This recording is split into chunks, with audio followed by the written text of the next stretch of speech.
Students, आज हम leave stock की चर्चा करते हैं क्लास 9th के बायो सेक्शन में। लीव स्टॉक का मतलब होता है पशुधन।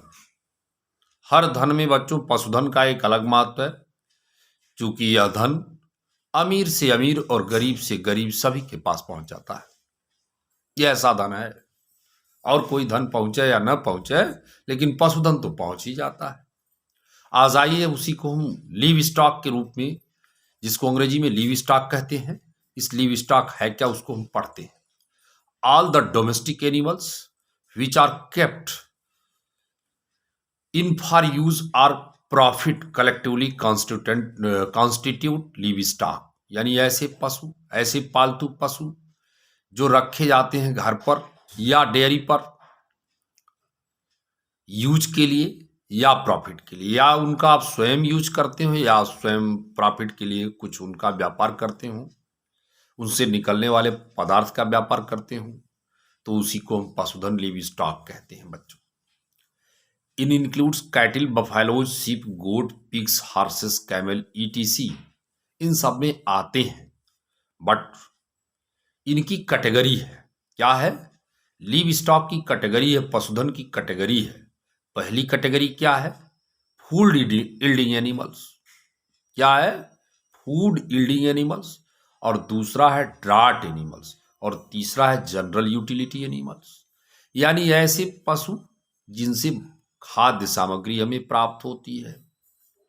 बात समझे ना?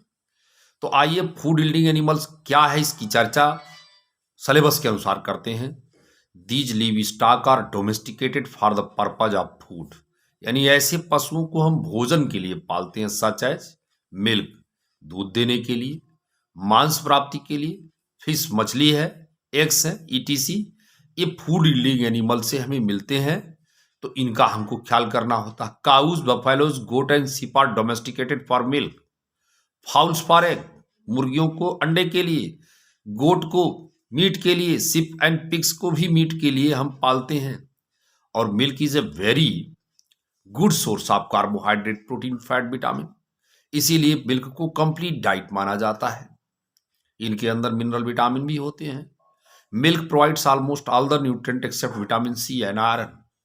बच्चों, milk provide almost all the nutrient except vitamin C and iron. Vitamin C और आयरन को छोड़कर सब देता है हमें। तो इसलिए फूड यील्डिंग एनिमल को हमें याद करना होगा, क्योंकि ये हमारे लिए प्रोटीन भी दे रहा है, कार्बोहाइड्रेट भी दे रहा, फैट भी दे रहा, मिनरल भी दे रहा और विटामिन भी दे रहा। क्या नहीं दे पाया मिल्क? विटामिन सी और आयरन, उसको हम अलग से ले लेते हैं। Egg and meat provide mainly protein, fats, carbohydrate, vitamin and mineral. अब अंडे की खासियत है कि वो सबसे सस्ता प्रोटीन है, कि उतनी प्रोटीन आपको उतने कम पैसे में कहीं और नहीं मिलेगी।